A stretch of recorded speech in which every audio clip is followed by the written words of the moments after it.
할렐루야. 오늘도 하나님의 은혜를 사모하며 예배의 자리에 나오신 우리 모든 성도님들을 주님의 이름으로 환영하고 축복합니다. 오늘 이제 우리가 함께 살펴볼 말씀은 출애굽기 이제 16장 말씀입니다. 1절 말씀에 이렇게 기록되어 있습니다. 이스라엘 자손의 온 회중이 엘림에서 떠나 엘림과 시내산 사이에 있는 신광야에 이르니 애굽에서 나온 후 둘째 달 15일이라 라고 고백합니다.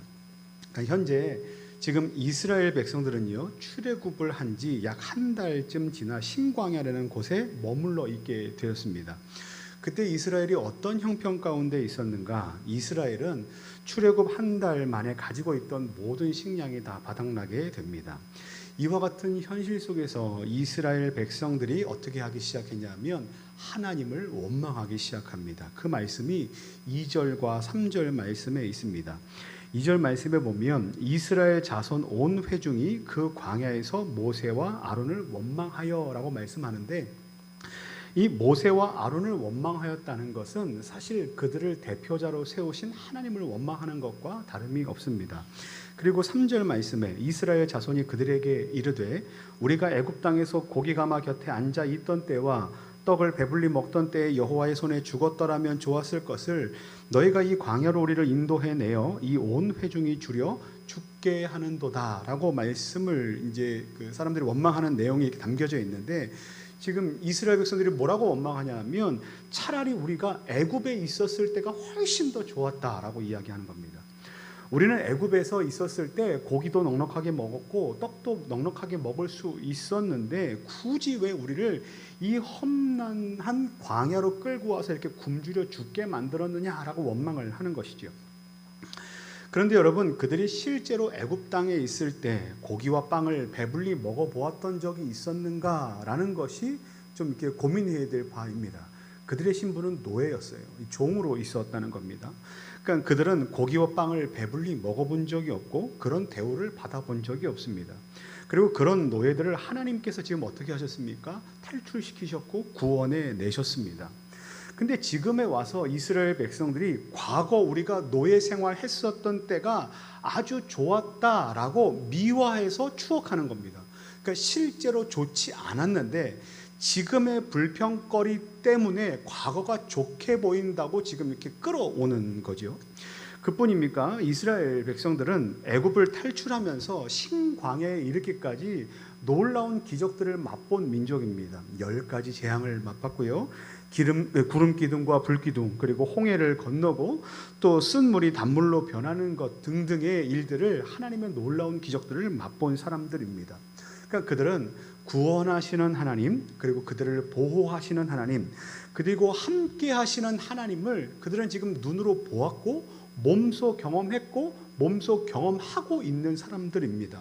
그러니까 이게 지난번에도 제가 이제 말씀을 같이 나눴던 적이 있는데 계속해서 이제 출애굽기 말씀에 이렇게 관통하는 거예요. 하나님께서는 그들을 떠나신 적이 없어요. 계속해서 그들 가운데 기적과 이적을 베푸시고 놀라운 은혜의 손길로 그들을 구원의 역사 안에 계속해서 걷게 하십니다.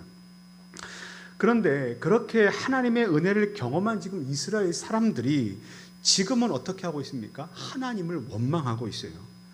이 얼마나 배은망덕한 일입니까? 빠진 사람 건져내 주었는데 이제 모든 것 다 찾아내라고 이제 따지는 것과 같습니다. 그때 하나님께서 우리 가운데 어떻게 하셔야만 하는가? 그리고 오늘 성경은 하나님께서 우리가 그렇게 하나님을 원망하고 하나님께서 세우신 모세와 아론을 원망했을 때 그 이스라엘 백성들 가운데 어떤 일을 행하셨는가, 우리 말씀에 좀 나와 있는데요. 4절 말씀입니다. 우리 좀 같이 한번 읽어보겠습니다. 4절 같이 읽습니다. 시작. 그때 여호와께서 모세에게 이르시되 보라, 내가 너희를 위하여 하늘에서 양식을 비같이 내리리니 백성이 나가서 일용할 것을 날마다 거둘 것이라. 이같이 하여 그들이 내 율법을 준행하나 아니하나 내가 시험하리라. 아멘. 여러분, 이스라엘 백성들이 하나님을 원망하고 있습니다. 그러면 이제 어떤 일이 벌어져야 됩니까? 이 원망하는 이놈들 하면서 막 이렇게 뭔가 이렇게 막 번개가 치고 막 이렇게 해야 되는데, 오늘 성경에 보면 하나님을 원망하는 그들 가운데 하나님께서는 원망하는 무리를 향하여 벌하시거나 꾸짖지 않으시고 어떻게 하시냐면 도리어 하나님께서 그들에게 양식을 비같이 내려주시겠다라고 약속의 말씀을 주십니다. 그리고 13절 이후 말씀에 보면 실제로 하나님께서 그 약속하신 바를 어떻게 이루셨는가, 그래서 만나와 메추라기 내려주시는 장면들이 기록이 되어 있어요. 그러니까 시편 103편 8절 말씀처럼 하나님은 긍휼이 많으시고 하나님은 은혜로우시고 하나님은 노하기를 더디하시는 분이시고 하나님은 인자하심이 풍부하신 분이심을 지금 우리 가운데 보여주신 겁니다. 이스라엘 백성들이 하나님을 원망하는 그 배은망덕한 죄 가운데 있음에도 불구하고 하나님은 그들을 꾸짖지 않으셨습니다. 오히려 그들의 배고픔의 문제를 어떻게 하십니까? 해결해 주셨습니다. 이게 하나님의 은혜예요. 이 부분에 대해서 이제 박윤선 주석에 박윤선 목사님이 이 내용을 어떻게 주석해 놓으셨냐면, 그들이 하나님을 원망한 일 때문에 벌을 받지 않고 도리어 하나님의 능력의 도우심을 받은 것은 얼핏 보면 잠깐 보면 좀 이렇게 모순되는 것처럼 보인다는 거예요. 잘못을 저질렀는데 하나님께 불경한 말들을 쏟아냈는데 하나님의 이렇게 뭔가 이렇게 축복을 받는다? 이게 좀 말이 안 맞는 것 같습니다. 그러나 이것은 우리에게 뭘 보여주냐 하면 은혜의 원리에 속하는 하나님의 일들은 늘 이와 같다는 거예요. 이게 하나님의 처사라는 거예요. 그러니까 하나님은 어떠신 분이십니까? 인간이, 하나님 나라의 백성이 날마다 죄 가운데 있음에도 불구하고 어떻게 하십니까? 날마다 구원하는 일을 멈추지 않으시는 분이 하나님이시라는 것을 성경이 보여주고 있다는 거예요. 여러분, 이게 뭡니까? 은혜예요. 은혜. 그러니까 은혜를 우리가 뭘로 표현하냐면 마땅히 받을 만한 자격이 있는 자가 그 마땅히 받을 만한 일을 해서 얻어낸 것을 은혜라고 말하지 않고요. 자격이 없는 자에게 베푸시는 누구 때문에? 하나님 때문에, 하나님의 호의 때문에 받게 된 것이 뭡니까? 바로 은혜예요. 그러니까 여기에는 우리의 자랑과 실력도 없고요. 오히려 반대되는 죄가 있음에도 불구하고 하나님은 여전히 하나님의 사랑을 부어주고 계신다라는 겁니다. 근데 여러분, 우리가 가끔가다 막 영화를 보고 드라마를 보고 이렇게 많은 책들을 보면 이렇게 이야기가 전개될 때마다 이렇게 악당들이 나오잖아요. 악한 사람들이 나올 때, 이 사람은 좀 혼났으면 좋겠다.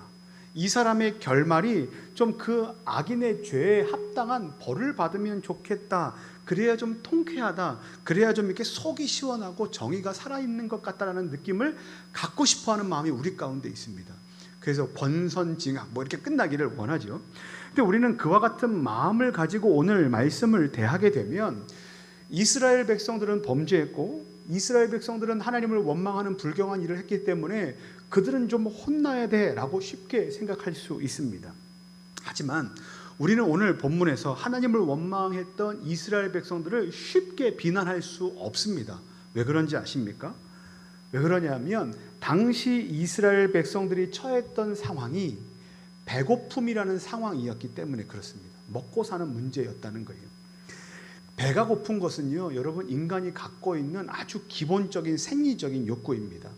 그러니까 이 생리적인 욕구라는 것은 이렇게 순서상으로 보면 어떤 욕구들보다 이렇게 상위에 있는 어떤 욕구들보다 가장 밑바닥에 가장 먼저 채워져야 되는 거예요. 그러니까 이것이 해결되지 않으면 그 윗단계로 올라갈 수 없습니다. 그리고 심지어 먹고 사는 문제는요, 그것이 먹어지지 않으면, 그러니까 이 생리적 욕구가 채워지지 않으면 목숨이 위태로워지는, 죽을 수밖에 없는 상황 가운데 있는 것이 먹고 사는 문제예요. 그러니까 지금 이스라엘 백성들이 처한 상황이 그냥 우리가 영화로 보고 이렇게 제3자의 입장으로 봤을 때 야, 그것도 못하냐 이렇게 얘기할 부분이 아니라 상당히 지금 치열한 상황이고 상당히 궁핍함 가운데 있었던 것이 우리가 좀 인간적인 마음으로 봤을 때 이해가 되는 부분이다 정도로 생각할 수 있다라는 거예요. 그렇다고 제가 지금 이제 이렇게 말씀을 드리는 것이 배가 고팠기 때문에 하나님을 원망했다, 그것은 당연한 거다, 그것은 잘한 거다, 그것은 어쩔 수 없는 일이었다, 결코 벌 받아서는 안 된다, 좋게 좋게 넘어가자, 이렇게 말씀을 드리는 것이 아닙니다. 이렇게 말씀을 드리는 이유는 뭐냐면 그들이 배고픔 가운데 하나님을 원망하는 죄 가운데 있었다는 건 그들 입장에서는 가장 처절한 문제였다는 거예요. 그리고 그 처절한 문제가 그들에게 발생했을 때 어떻게 했습니까? 하나님 앞에 원망하는 일들을 하게 됩니다. 그런데 여러분, 이것이 이스라엘 백성들만의 문제가 아니라는 거예요. 누구의 문제입니까? 저와 여러분들의 문제이기도 하다는 겁니다. 우리도 어떻습니까? 우리의 삶의 문제들이 해결되지 않고 우리가 원하는 욕구들이 충족되지 않을 때마다 하나님 앞에 쏟아내는 것이 무엇입니까? 원망하는 것 아닙니까? 그러면 이제 오늘 말씀을 통해서 우리가 해야 될 것은 무엇이냐면 그들을 본받자가 아니라 그들을 반면교사 삼아야 된다는 겁니다. 이스라엘 백성들이 지금 하고 있는 이 여정의 이 모양들을 보면서 우리는 어떻게 살아야 하는가 반면교사 삼아서 오늘 좀 결단하기를 소망하는데, 첫 번째 따라 하시면 좋겠습니다. 하나님으로 만족해야만 합니다. 우리는 이제 평상시 누군가의 모습을 보면 그 사람 참 괜찮다라고 생각할 수 있습니다. 얼굴도 잘생기고 옷도 잘 입고 그리고 친절하기도 하고 상냥하기도 하고 젠틀하다라고 이야기합니다. 그때 우리는 그 사람에게 호감을 느낍니다. 첫인상이 좋다, 뭐 이렇게 느낌이 좋다, 뭐 이렇게 얘기를 하죠. 근데 사실 이것은 어디까지나 그 한 사람에 대한 전체적인 정체성으로 본다면 아주 빙산의 일각에 불과합니다. 아주 작은 부분밖에 우리가 본 적이 없는 겁니다. 그래서 그 사람의 전부를 우리가 보기를 원한다면 사실은 사계절의 변화와 같이 시시각각 변하는 그 모든 상황 속에서 그 사람이 어떻게 대처하고 어떻게 변화하는지에 대해서 봐야만 진짜 그 한 사람의 됨됨이에 대해서 알 수 있습니다. 그런 후에야 비로소 우리는 이 사람은 이런 사람이구나라는 것을 이렇게 체득하고 이렇게 정의할 수 있다라는 거죠. 예를 들어서 평소에 남을 이렇게 많이 배려하고 상냥하고 친절한 사람이 있었는데 이 사람과 계속해서 지내고 있다가 어느 날 식사를 한번 이렇게 건너뛸 수밖에 없는, 이렇게 시간이 일하다가 이렇게 식사 시간이 좀 늦어진 거죠. 그랬을 때 평소에 보지 못했던 모습을 보게 되는 경우가 있습니다. 이 사람은요, 어떤 사람이냐면 배고픔을 견디지 못하는 사람입니다. 그러니까 배가 고프기 시작하면 자신 안에 있는 참지 못하는 성격이 나올 때가 있습니다. 근데 제가 한 가지 예로 이게 배고픔에 대해서만 말씀을 드렸지만 어떤 사람에게는 이런 조건, 어떤 사람에게 또 다른 조건의 문제가 그 사람에게 발생했을 때 그 사람이 원래 갖고 있는 그 밑바닥 안에 있는 성품들이 바깥으로 고스란히 드러나게 된다는 거예요. 왜 그렇습니까? 그것이 그 한 사람에게는 유독 스트레스로, 그러니까 유독 고난으로 다가오기 때문에 그래요. 어떤 사람은 돈에 대한 문제로, 어떤 사람은 배고픔에 대한 문제로, 그리고 어떤 사람은 자녀 양육에 대한 문제로, 어떤 사람은 관계에 대한 문제로, 어떤 사람은 부모님을 봉양하는 것에 대한 문제로, 어떤 사람은 건강에 대한 문제로, 많은 그 조건들과 이유들이 각각의 사람들마다 다 다릅니다. 그리고 그와 같은 것들이 우리 가운데 충족되지 않을 때 우리가 어떻게 할 수 있습니까? 이스라엘 백성처럼 하나님을 원망하는 자리로 갈 수 있습니다. 왜 그렇습니까? 극한의 고통이 자기에게 찾아왔다라고 생각되기 때문에 그렇습니다. 그러니까 이 사람의 진가는 언제 알 수 있냐면 그때 알 수 있고, 또 이 사람의 믿음의 깊이와 믿음의 이 분량도 어떨 때 알 수 있는가, 실제 그 고난을 어떻게 마주하고 어떻게 극복해 내가는가를 이렇게 보면 우리가 알 수 있다는 거예요. 그러니까 신자에게도 봄, 여름, 가을, 겨울이라는 그 영적인 이 고난의 모양들이 다 다르게 다가옵니다. 여러분, 우리는요 각자 가지고 있는 그 연약함의 때가 언제인지 확인해야 합니다. 하박국 말씀에 보면 3장 17절부터 18절 말씀에 우리가 찬양으로 잘 불렀던 그 말씀의 그 원래 오리지널 내용이 나와요. 비록 무화과 나무가 무성하지 못하며 포도나무가 열매가 없으며 감람나무에 소출이 없으며 밭에 먹을 것이 없으며 우리의 양이 없으며 외양간에 소가 없다라는 것이 전제 조건입니다. 여러분 한번 생각해 보십시오. 우리가 찬양을 부를 때 무화과 나무 잎이 마르고 포도 열매가 없으면 얼마나 기쁘게 박수치면서 찬양합니까? 근데 제가 이 말씀을 묵상하고 예전에 이제 그 설교를 준비하다가 이 빠른 박자로 노래하는 게 맞나라는 생각이 들었어요. 이게 너무나 처절한 그 성경 구절인 거예요. 여러분 집에 들어가셨는데 이게 냉장고를 열고 냉장고 문을 열었더니 아무것도 먹을 게 없다고 생각해 보십시오. 그 장을 봐야 되는데 현금도 없고요, 카드도 없고요, 쓸 돈도 없고 잔고가 마이너스가 나 있는 상황이 바로 이 상황입니다. 그러니까 여러분 이게요, 포도나무 열매 이게 나하고 무슨 상관인가, 감람나무 소출 이게 나하고 무슨 상관인가, 밭에 열매가 있는 게 나하고 무슨 상관인가라고 하지만 실질적으로 소득이 제로 아니 마이너스를 치고 있는 상황이 이 상황이라는 거예요. 근데 18절 말씀에 뭐라고 기록되어 있냐면 나는 여호와로 말미암아 즐거워하며 나의 구원의 하나님으로 말미암아 기뻐하리이다 라고 고백합니다. 그러니까 없는 상황, 없고 없는 상황은 우리가 마주한 가장 극한의 상황입니다. 가장 극한의 고통의 조건입니다. 그런데 이 하박국 이 선지자가 하는 말이 나는 기뻐하겠다, 나는 즐거워하겠다, 나는 찬양하겠다라는 겁니다. 왜 그렇습니까?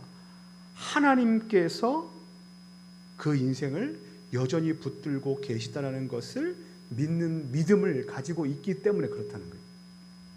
하박국서는요, 악인이 득세하는 상황입니다. 그러니까 나보다 제가 더 잘 되는 상황이에요. 나보다 악한 사람이 더 잘 되는 거예요. 나보다 나를 괴롭히는 사람이 더 잘 되는 상황입니다. 얼마나 배가 아프겠습니까? 근데 그때 하나님께서 이렇게 말씀하시는 거예요. 내가 너와 함께 하고 있다. 그리고 반드시 종말의 때가 있을 것이다. 이게 무엇입니까? 우리 가운데는 결론이 있다는 거예요. 어떤 결론입니까? 하나님께서 우리 가운데 부어주시는 그 복이 어떻다는 것을 우리가 이미 알고 있다는 거예요. 그 하나님이 계시기 때문에 없어도 어떻게 해야만 한다고 말씀하시는 겁니까? 하나님을 의지해야만 합니다. 하나님을 즐거워해야만 합니다. 하나님을 찬송해야만 합니다. 우리의 입술에서 원망하는 것들을 그치는 일들을 해야만 합니다라고 성경이 말하고 있습니다. 어려운 일이죠. 사랑하는 성도 여러분, 분명 우리 안에는 각자가 생각하는 생리적 욕구의 결핍이 있을 때가 있습니다. 나는 이럴 때 힘들고, 나는 저럴 때 힘들고, 나는 또 이럴 때 너무나 힘든 것 같다라는 생각을 가질 때가 있습니다. 그럼에도 불구하고 우리는 오늘도 우리와 함께 하시는 하나님, 그리고 우리를 한없는 자비와 사랑으로 인도하시고 품어주시는 하나님, 그리고 우리를 그 고통의 자리에서 반드시 건져내 주실 것이라고 약속하셨고, 그리고 그렇게 행하실 그 하나님으로 인하여 우리의 삶 가운데 원망과 좌절과 낭망이 아니라 오히려 하나님으로 만족해하고 즐거워하는 삶을 살아야 합니다. 말하기는 오늘도 저와 여러분들 가운데 이와 같은 놀라운 찬송의 고백, 하나님을 의지하는 복된 믿음의 역사가 일어나게 되기를 예수님의 이름으로 간절히 축원합니다. 두 번째 함께 따라 하시겠습니다. 하나님의 도우심을 구해야 합니다. 여러분, 이스라엘 백성들은요, 배고픔과 같은 고난을 마주할 때 어떤 일들을 했습니까? 오늘 성경에 보면 하나님을 원망했습니다. 하나님 왜 지금 이렇게 우리를 여기다가 끌어다 놓으셨습니까? 옛날에 아주 배불렀고 옛날에 아주 맛있는 것을 먹었는데 왜 하필 우리를 여기다 끌어놔서 이런 고통 가운데 있게 하십니까? 라고 하나님을 원망했습니다. 그럼 이제 우리는 이 말씀을 보고 어떻게 해야만 합니까? 이스라엘 백성들이 하나님을 원망했는데 하나님은 그럼에도 불구하고 풍성하게 채워주셨습니다. 그러니까 우리도 원망해야 되겠습니까? 원망해도 채워주시더라, 잘못해도 그까짓 거 용서해 주시더라, 이러한 마음이 우리 가운데 있어야 되겠습니까? 아니에요. 그들이 원망했는데 하나님께서 은혜를 베푸셨던 건 말 그대로 은혜입니다. 그들이 그렇게 했기 때문에 하나님의 은혜를 맛봤다면 그 삶을 어떻게 해야만 할까요? 계속 원망의 마음을 유지해야만 합니까? 그렇지 않습니다. 하나님의 은혜가 우리 가운데 넘치기를 소망하는 마음으로 하나님의 도우심을 구하는 그 믿음의 태도가 있어야 된다는 겁니다. 오늘 말씀을 대하면서 하나님을 원망하는 죄를 지었음에도 불구하고 우리에게 긍휼을 베푸시며 먹을 것을 주시는 하나님이신데, 만약에 우리가 원망하는 것이 아니라 오히려 하나님을 더 깊이 의지하고 하나님 마음에 합당하게 살아가고 하나님의 은혜를 구하며 살아간다면 원망하는 자가 누리는 그 은혜보다 얼마나 더 크고 복된 은혜를 누릴 수 있겠습니까? 그리고 하나님께서 저와 여러분들의 삶을 얼마나 아름답고 기쁘게 받으실 수 있겠습니까? 야고보서 1장 5절 6절 말씀에 너희 중에 누구든지 지혜가 부족하거든 모든 사람에게 후히 주시고 꾸짖지 아니하시는 하나님께 구하라, 그리하면 주시리라. 오직 믿음으로 구하고 조금도 의심하지 말라라는 거예요. 여러분, 우리에게 필요한 것이 무엇입니까? 의식주에 대한 문제입니까? 안전과 건강에 대한 문제입니까? 아니면 관계에 대한 문제입니까? 지위, 명예, 인정, 성취감, 성공, 취직, 이직, 사랑하는 자녀들에 대한 문제입니까? 여러분, 우리는 많은 고난과 마주하고 있습니다. 그런데 우리가 기억해야 될 것은 무엇인지 아십니까? 고난 앞에서 하나님을 원망했던 이스라엘 백성들을 반면교사 삼아 고난을 마주한 그때 어떻게 해야 됩니까? 하나님을 의지하고 하나님을 신뢰해야만 합니다. 하나님은 우리가 물론 엘리야처럼 그 마음에 심히 고난 가운데 있고 어려움 가운데 있을 때, 깊은 탄식 가운데 있을 때 넘어져서 주님을 향하여 울고 불며, 주님 어떻게 내 인생이 이렇게 될 수밖에 없었습니까? 주님, 이렇게 원망하듯 고백할 수도 있습니다. 근데 그것으로 끝났습니까? 그렇지 않습니다. 다시 일어납니다. 다시 일어나요. 엘리야가 다시 일어나고 다윗이 다시 일어나고 그 무너졌던 사람들이 다시 일어나 어떻게 합니까? 하나님께서 주시는 그 은혜를 구하고 하나님께서 주시는 그 은혜를 힘입고 덧입어서 다시 하나님께서 그 한 사람에게 부어주시는 그 놀라우신 사명을 다시 시작한다는 거예요. 사랑하는 성도 여러분, 여러분들 가운데 있는 그 고난의 문제가 얼마나 깊은지 저는 잘 모르겠습니다. 근데 분명한 것은 우리 가운데 있는 각자의 고난의 문제는 그 누구보다 우리를 힘들게 할 겁니다.